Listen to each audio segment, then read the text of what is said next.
अगर द्रोणाचार्य पितामह भीष्म के साथ कर्ण का युद्ध होता तो क्या होता? क्या द्रोणाचार्य और भीष्म पितामह कर्ण को परास्त कर पाते? क्या वे दोनों अपने दिव्य अस्त्रों से कर्ण के कवच को भेद पाते? सूर्यपुत्र कर्ण, द्रोण और भीष्म में कौन सबसे ज्यादा शक्तिशाली योद्धा है? कौन सर्वश्रेष्ठ योद्धा था? वह हम आज इस वीडियो के माध्यम से जानेंगे। लेकिन वीडियो में आगे बढ़ने से पहले आपसे निवेदन है कि ऐसी ज्ञानवर्धक वीडियो देखने के लिए आप हमारे चैनल को जरूर सब्सक्राइब करें। और अगर आप भी श्री कृष्ण भक्त हैं तो कमेंट बॉक्स में जय श्री कृष्ण अवश्य ही लिखिएगा। मित्रों, भगवान विष्णु के अवतार परशुराम में इतना पराक्रम था कि उन्होंने 21 बार इस पृथ्वी को क्षत्रिय विहीन कर दिया था। कर्ण, भीष्म और द्रोणाचार्य यह तीनों भगवान परशुराम के शिष्य थे। इन तीनों में कभी भी कोई युद्ध नहीं हुआ था। यह तीनों कौरव पक्ष से ही युद्ध लड़ रहे थे। कुरुक्षेत्र में भी इनमें कोई युद्ध नहीं हुआ। इसलिए भीष्म, कर्ण या द्रोण में कौन सबसे ज्यादा शक्तिशाली था, यह जानने के लिए हम उनके युद्ध कौशल और दिव्य अस्त्रों की तुलना करेंगे। सबसे पहले बात करते हैं इनके शक्तिशाली दिव्य अस्त्रों के बारे में।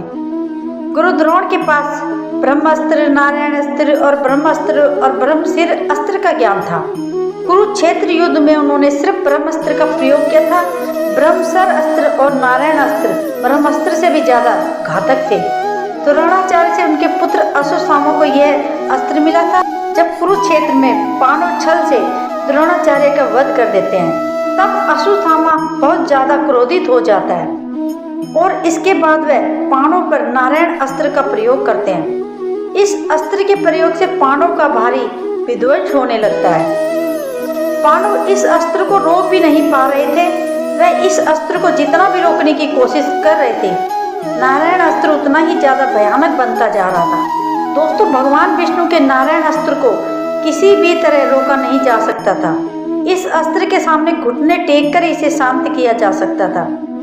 तभी भगवान श्री कृष्ण नारायण अस्त्र के सामने आत्मसमर्पण करने को कहते हैं।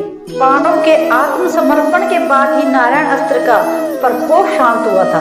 पितामह भीष्म के पास ब्रह्मास्त्र, रुद्रास्त्र और पशुपत अस्त्र, अन्य भी कई दिव्य अस्त्र थे। जब भगवान परशुराम जी से भीष्म का युद्ध हुआ था तब उन्होंने भगवान परशुराम पर ब्रह्मास्त्र, रुद्रास्त्र का प्रयोग किया था।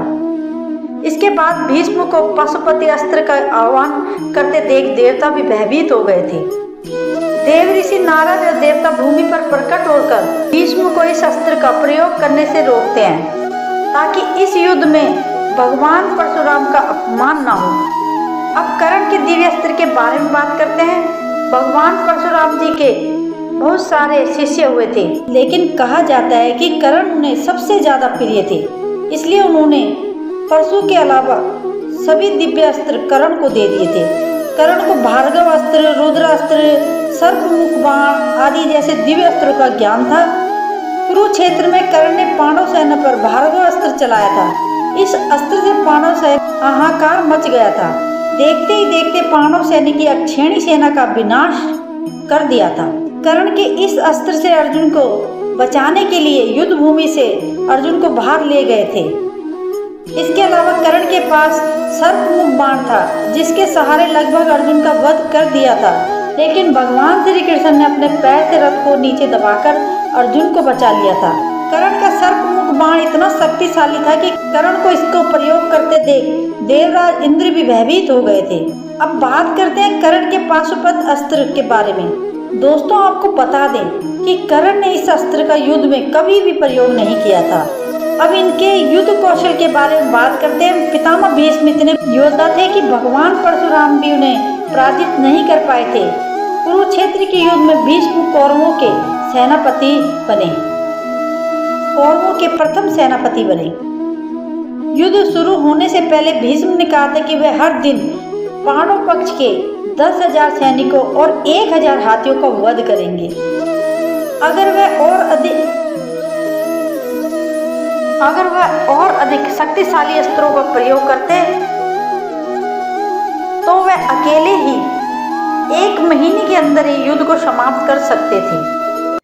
कुरुक्षेत्र में उन्होंने इतना विध्वंस मचाया था कि भगवान श्री कृष्ण भी अपनी प्रतिज्ञा तोड़कर उनको शस्त्र उठाने पर उनको भी शस्त्र उठाना पड़ा था। पितामह भीष्म के पास इच्छा मृत्यु का वरदान प्राप्त था, लेकिन उन्हें घायल जरूर किया जा सकता था और अर्जुन ने शिखंडी को सामने रखकर उन्हें घायल भी किया था। कुरुक्षेत्र में गुरु द्रोण ने भीष्म से कहा, कुरुक्षेत्र में गुरु द्रोण ने भीष्म से कहीं ज्यादा विध्वंस मचाया था। उन्होंने भीम सात्यकी, धृष्टद्युम्न और युधिष्ठिर को परास्त किया था। अर्जुन ने एक बार भगवान श्री कृष्ण से कहा था कि जब तक गुरु द्रोण के हाथ में शस्त्र है तब तक उन्हें परास्त नहीं किया जा सकता था। अब कर्ण के युद्ध कौशल के बारे में बात करते हैं। कर्ण ने अपने दिग्विजय के दौरान पूरी पृथ्वी को जीतकर उसे अपने मित्र दुर्योधन के अधीन कर दिया था।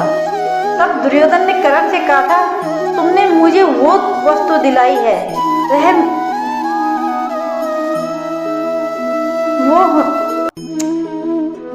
मुझे पितामह भीष्म, गुरु द्रोण और कृपाचार्य भी नहीं दिला पाए थे।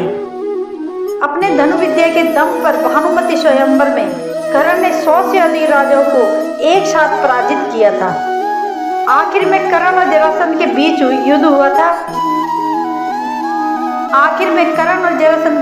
हुआ। कर्ण और जरासंध के बीच हर शस्त्र से युद्ध हुआ। आखिर में मल्ल युद्ध हुआ, जिसमें कर्ण ने जरासंध को परास्त कर दिया था। जिस जरासंध को परास्त करने में महाबली भीम को 13 दिन लग गए थे, उस जरासंध को कर्ण ने एक ही दिन में परास्त कर दिया था। कुरुक्षेत्र में एक एक करके चार पांडवों को परास्त करके उन्हें जीवन दान दे दिया था। कर्ण ने अपने सर्पमुख बाण से अर्जुन को लगभग मार ही डाला था, लेकिन तब भगवान श्री कृष्ण ने अर्जुन को बचा लिया था। जब तक कर्ण के हाथ में शस्त्र था तब तक उन्हें मार पाना असंभव था। इसलिए जब युद्ध भूमि में कर्ण के रथ का पहिया भूमि में घस गया था, जब कर्ण शस्त्र विहीन थे, तब अर्जुन ने अंजलि का अस्त्र चलाकर कर्ण का वध कर दिया था। दोस्तों, कर्ण, भीष्म पितामह, गुरु द्रोण तीनों ही बहुत शक्तिशाली योद्धा थे, जिसके कारण कुरुक्षेत्र में छल से उनका वध करना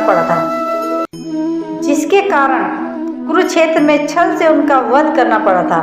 लेकिन कर्ण के पास दिव्य कवच और कुंडल थे, जो कर्ण को खास बनाता है। कवच कुंडल के रहते गुरु द्रोणाचार्य भीष्म कर्ण को किसी भी तरह से पराजित नहीं कर सकते थे। एक बार भगवान श्री कृष्ण ने अर्जुन को कर्ण की शक्ति के बारे में बताया था। श्री कृष्ण ने कहा था कि कार्तिकेय के समान शक्तिशाली कर्ण के सामने कोई भी खड़ा नहीं हो सकता। सौभाग्य की बात यह है कि उनकी शक्ति घटोत्कच पर गिरकर नष्ट हो गई और उसका कवच और कुंडल इंद्र ने छल से छीन लिया। अगर कर्ण के पास उनका कवच कुंडल होता तो देवता और राक्षस मिलकर भी उसे परास्त नहीं कर सकते थे। तब अर्जुन, तुम अपना गांडीव और मैं अपना सुदर्शन चक्र लेकर दोनों एक साथ जाते, कवच कुंडल के कारण उसे जीत नहीं पाते। इसलिए अगर कर्ण के पास उसका कवच और कुंडल होता तो पितामह भीष्म और गुरु द्रोणाचार्य मिलकर भी परास्त नहीं कर पाते। दोस्तों, आपको क्या लगता है कि कर्ण, भीष्म पितामह और गुरु द्रोणाचार्य में कौन सबसे ज्यादा शक्तिशाली था? कमेंट करके जरूर बताइए। और दोस्तों, अगर आपको वीडियो पसंद आई तो वीडियो को लाइक, अगर पहली बार हमारे चैनल पर आए हो तो चैनल को सब्सक्राइब करें और बेल आइकन को दबाना ना भूलें। तो मिलते हैं ऐसी एक फैक्ट वाली वीडियो में। तब तक सब अपना ख्याल रखिएगा। यहाँ तक साथ देने के लिए आपका बहुत बहुत शुक्रिया।